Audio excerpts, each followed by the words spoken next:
Badan Pemenangan Nasional atau BPN Prabowo Sandiaga menolak penghitungan KPU. Belakangan BPN juga mengklaim Prabowo Sandi menang dalam pemilu presiden. Lalu mengapa BPN tidak menyampaikan data yang mereka miliki di rapat pleno rekapitulasi dengan KPU? Bagaimana dasar pengumpulan data dari BPN? Kita akan membahasnya bersama juru bicara Badan Pemenangan Nasional Prabowo Sandi, Andre Rosiade, dan Direktur Eksekutif Carta Politika Indonesia, Gunarto Wijaya. Saya pertama langsung ke Bang Andre, kenapa menolak hasil penghitungan KPU? Ya, jadi gini Mbak, kita masih memberikan kesempatan nih sama KPU. Pidato Pak Prabowo kemarin sore itu kan menyampaikan, kami masih mencoba memberikan kesempatan kepada KPU untuk melakukan perbaikan. Jadi Mbak, ini kan merupakan jangka panjang ya pembicaraan kita menolak itu. Bayangkan kami, kalau Mbak Cindy menonton acara kemarin dari awal sampai akhir itu jelas bagaimana pihak kami sudah mengkritisi yang namanya DPT bermasalah 17,5 juta itu. Dengan data-data detail loh. Kami menyampaikan ini ada 100.000 lebih kakak yang bermasalah gitu loh. Bayangin satu kakak itu ada yang satu kakak itu ada yang jadi dasar penolakan itu DPT. Iya, DPT. Kemudian banyak yang kami indikasikan ada DPT tuyul lah 17,5 juta itu. Dan kami sudah sampaikan berulang kali ke KPU dan KPU menolak, bilang salah input, salah input.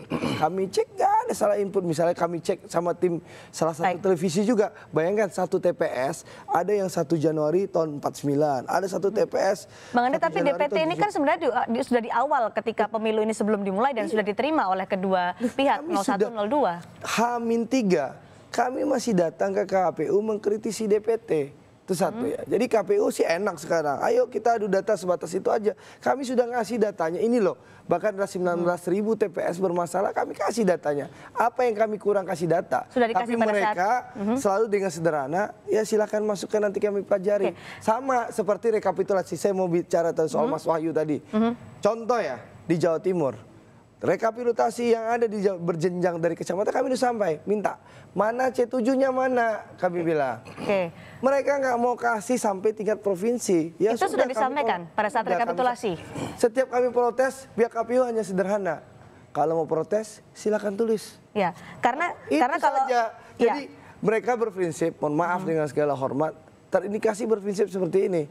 Anjing mengonggong, kafilah tetap berlalu. Anda mau teriak apa aja, gue punya agenda yang penting tanggal 22. Karena dari anggota KPU menyatakan ini Firian Aziz, saya kutip dari detik.com, saksi BPN belum pernah menyampaikan data signifikan terkait kecurangan TSM, terstruktur, sistematis, masif di rapat rekapitulasi terbuka di KPU. Di nasional belum, tapi di seluruh Indonesia sudah.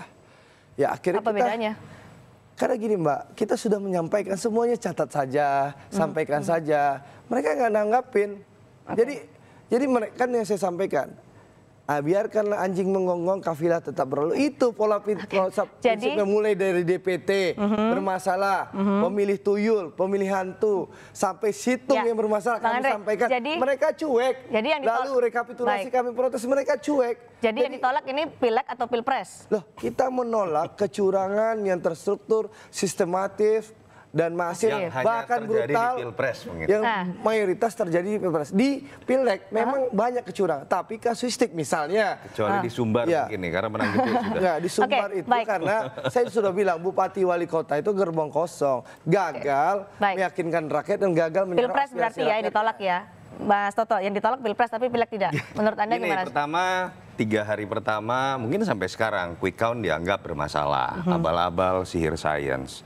Lalu kemudian ada KPU sekarang yang dianggap bermasalah, Bawaslu pun di demo. Saya berharap sekali berarti ada sebuah data yang sangat bombastis, yang bisa membuktikan semua pihak yang disebutkan Kenapa tadi Anda sebutkan salah. Bombastis? Ya, sudah pasti. Mereka ingin membuktikan 12 lembaga survei salah semua, berbohong bersama.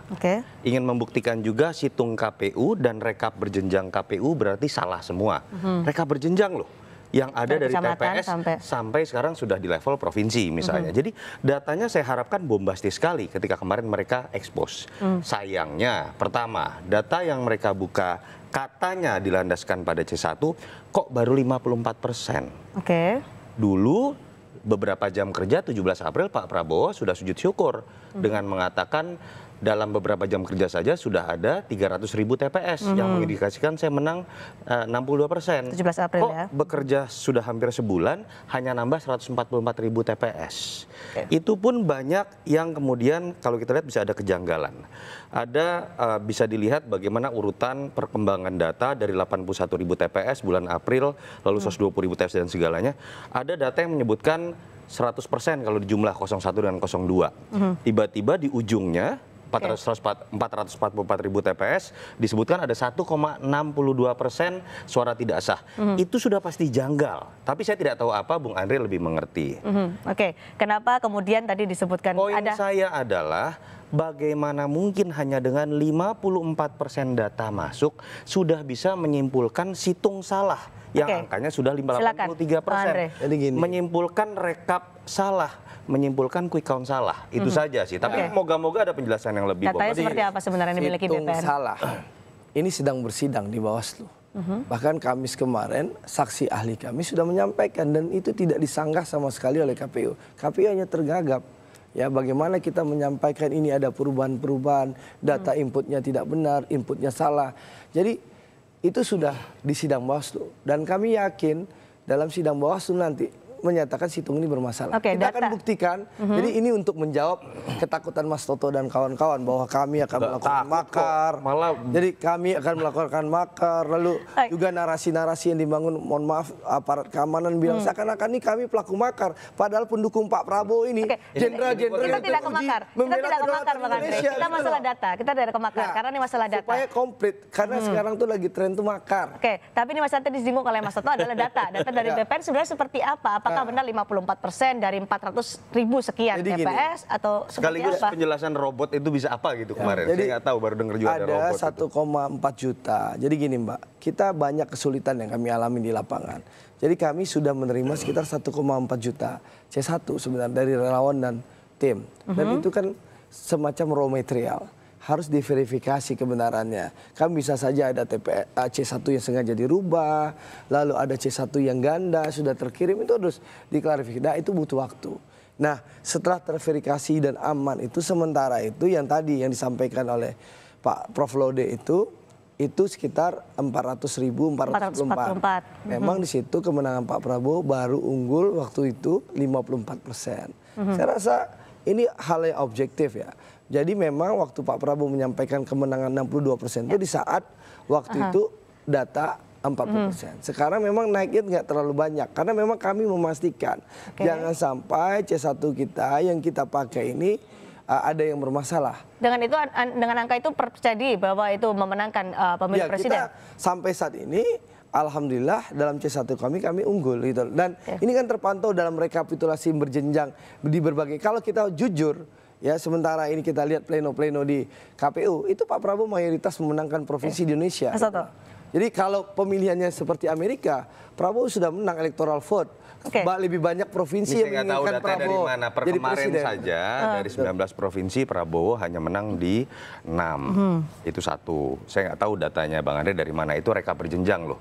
Semua saksi dari 01 dan 02 ada. Ada di situ. Yang kedua adalah ya saya hanya ingin Pak Prabowo lebih berhati-hati terhadap timnya. Karena ada beberapa indikasi yang bisa menjelaskan ada kejanggalan di internal Pak Prabowo sendiri. Pertama yang saya selalu sebutkan, di hari pertama bahkan masih selisih beberapa jam dari pemilihan, Pak Prabowo sudah bisa mengklaim 62%. Bayangkan 300.000 TPS diklaim sudah bisa dikerjakan dalam waktu beberapa jam. Tadi Bung Andre pun sudah mengatakan butuh kehati-hatian memverifikasi C1. Artinya apa? Apa yang diklaim oleh Pak Prabowo sampai dia bersujud syukur di 5 jam sesudah pemilihan, jangan-jangan salah. Satu. Kedua ada indikasi, dulu Pak Prabowo sudah mengatakan jam 5 sore, real count 62%, exit poll 55%, quick count 52%. Itu saja secara statistik, selisihnya sudah tidak masuk akal. Artinya, entah tim quick count-nya ngawur, tim real count-nya berbohong, atau tim exit poll-nya yang ngaco, gitu kan.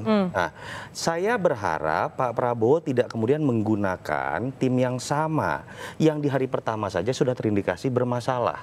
Dan ketika kemudian kemarin mengeluarkan data berindikasi bermasalah lagi. Contoh, bagaimana Anda bisa menyimpulkan bahwa sudah ada kemenangan dari Pak Prabowo ketika datanya baru di atas 50% sedikit. Artinya angka 54% menurut Anda tidak mungkin untuk bisa. Kalau itu dikatakan, bahasa yang digunakan oleh Prof. Laude kemarin adalah ini secara statistik sudah bisa menyimpulkan Pak Prabowo menang. Kalau stabilitas datanya sudah benar dengan mengatakan bahwa ini secara proporsional sampai 100% data sudah bisa dikatakan stabil, itu boleh. Lembaga survei melakukan itu ketika mencoba menyimpulkan apakah Quick Count sudah menyimpulkan pemenang atau tidak. Lah kemarin malah berbicara mengenai robot, berbicara mengenai C1 yang kenapa 54% di-scanning. Menurut saya jangan sampai kajian akademis yang ingin dibuka melalui ekspos data dijadikan bumbu saja dari orasi politik. Itu yang terjadi kemarin. Jadi bumbu politik saja sebenarnya dengan angka 54% ini menurutnya. Kita kemarin itu membongkar dari A sampai Z. Yang dibongkar situng. Dan situng itu tidak ada kaitannya dengan rekap berjenjang yang akan menjadi aspek legal yang diputuskan oleh KPU. Jadi kenapa kita bongkar situng? Karena situng ini yang sekarang masih dipakai untuk di website KPU. Kita ingin membuktikan kepada publik bahwa situng itu bermasalah. Situng itu memang abal-abal dan situng itu adalah pengiriman. Tapi yang jadi dasar bukan rekapitulasi dari KPU. Jadi gini Mbak Cindy, kita ingin membuktikan. DPT kami sudah buktikan Anda bermasalah. Ada DPT terindikasi DPT tuyul. Tapi Anda tidak mau memproses. Ini data kami lengkap. Mau diadu boleh. Tapi mereka seperti saya sampaikan, anjing mengonggong kafilah tetap berlalu. Satu. Yang kedua situng. Ya, kenapa kita kautut situng? Karena kami sudah membawa masalah situng ini ke Bawaslu. Jadi kami sangat konstitusional, Mas Toto, bahwa kami membawa ke sidang Bawaslu dan besok Bawaslu akan memutuskan apakah situng ini bermasalah atau tidak. Itu kedua. Yang ketiga, ya sekarang soal rekapitulasi nasional yang berjenjang. Sampai hari ini saksi kami masih hadir di KPU. Untuk apa? Kami masih memantau. Seperti yang disampaikan oleh Pak Prabowo, kita masih mencoba berprasangka baik. Jadi nggak ada penarikan saksi dari KPU ya? Ini kami berprasangka baik bahwa dengan data yang kami sampaikan, KPU segera berbenah. Gitu loh. Lalu yang keempat, ya, kami mendorong pihak pemerintah, Presiden Jokowi sebagai kepala negara dan kepala pemerintahan, ini masyarakat menuntut adanya pemilu yang adil, adanya kecurangan. Mari kita bentuk tim mencari fakta. Sebentar, Bang Andre, apakah artinya dengan data yang Anda punya diputai oleh BPN dalam 54% seperti yang disampaikan oleh Profesor Laude Kamaludin ini siap untuk diadu dengan data dari KPU? Nanti dijawab nanti ya, selepas jeda kami akan kembali. Tetap bersama kami di Kompas Petang.